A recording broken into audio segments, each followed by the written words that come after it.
आता ना मस्तपैकी ताडून देणार बघ, आता त्याशिवाय पर्यायच नाहीये मला. काय काका, मी तर 3 मोदक खाल्ले पण मला झोप नाही आली. पण मी अजून 3 मोदक जास्त खाऊ शकतो. डुगू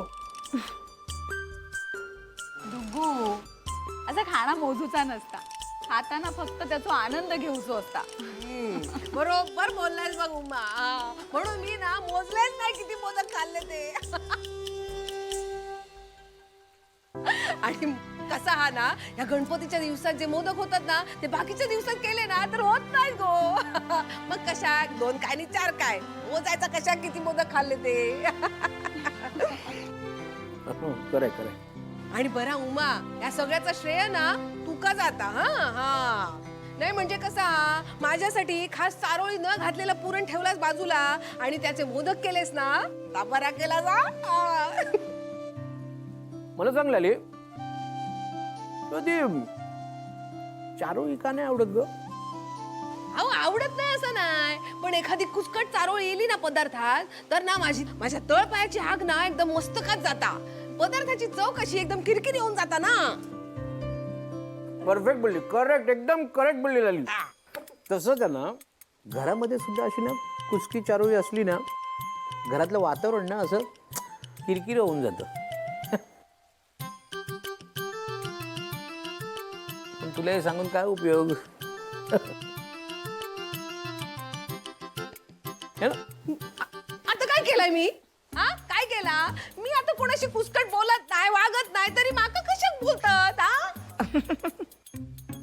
काय बोलतेस काय लाली? गे बाय माझे लाली, खरं बोलतो तू. तू सगळ्यांशी चांगली वागते. हा. जरा एकदा स्वतःच्या मनाला विचार. ते जाऊ देत ना, आज तू कोणाकोणाशी चांगली वागली आहेस ते तरी आठव.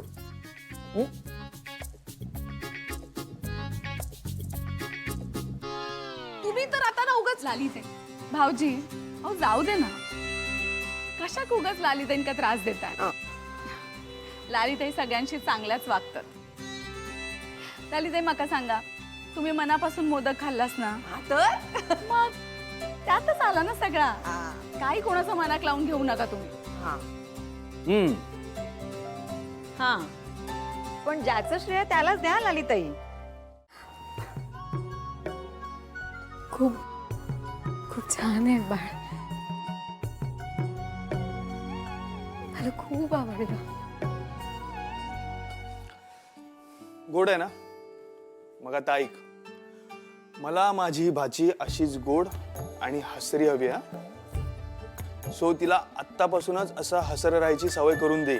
त्यासाठी तुला आजपासून रोज या बाळाकडे बघत राहावं लागेल, खुश राहावं लागेल. हा, मग हस बघू. अगं हस हस तू. चल रेणू, काय करतोस? वेडा आहेस का तू? बरं ऐक, मी माझ्या भाचीचा टाइम टेबल आत्तापासूनच ठरवला. आता आपल्या घरात थोडी सगळी माणसं आहेत की नाही, मग सकाळी उठल्यानंतर तिचं सगळं झालं की पहिलं माझ्याकडे आणून द्यायचं. मग मी सगळं घर फिरवणार तिला, मस्त घर एकदम तिला घेऊन फिरवणार.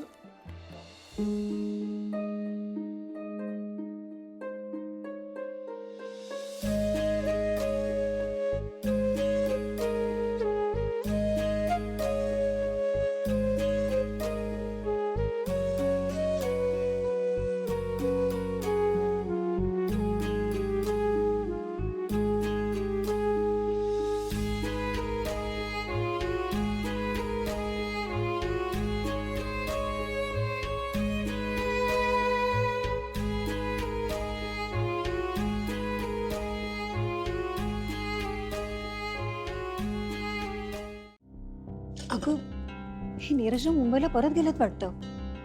त्याचं घर बंद दिसतंय. वाय गेस, त्या निशीने इतकं सरळ सांगितल्यावर तू इथे राहून तरी काय करेल? काय होऊन बसलं ग हे? ह्या मेघनाबाईंच्या अशा वागण्यामुळे ना नवरा बायकोंमध्ये दुरावा आलाय.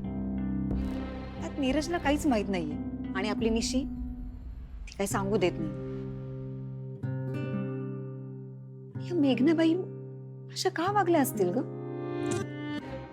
ना तेच तर, आय मीन त्यांना निशी इतकीच पसंत नव्हती तर त्यांनी आधीच सांगायला हवं होतं ना. त्यांनी असं खोटं वागून ना दोघांचंही लाईफ स्पॉइल केलं.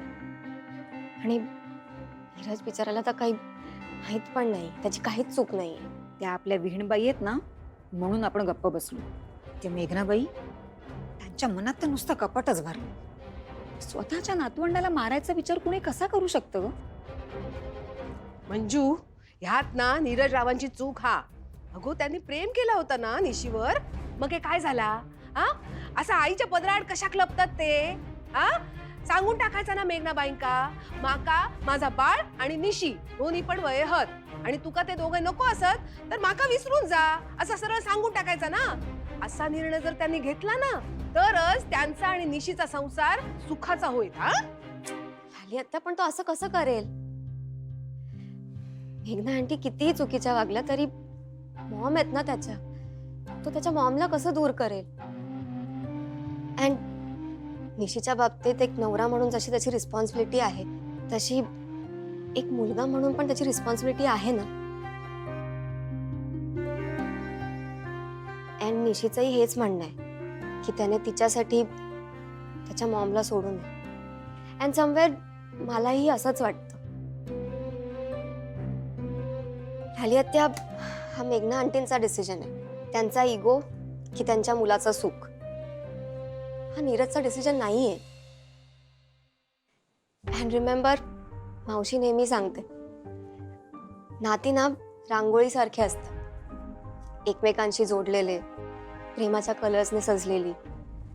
निशी आणि नीरजच्या लाईफमध्ये अजून रंग भरायचे की त्यांच्या नात्याची रांगोळी विस्कटायची, हे आता फक्त मेघना आंटींच्याच हातात आहे. एकदम बरोबर.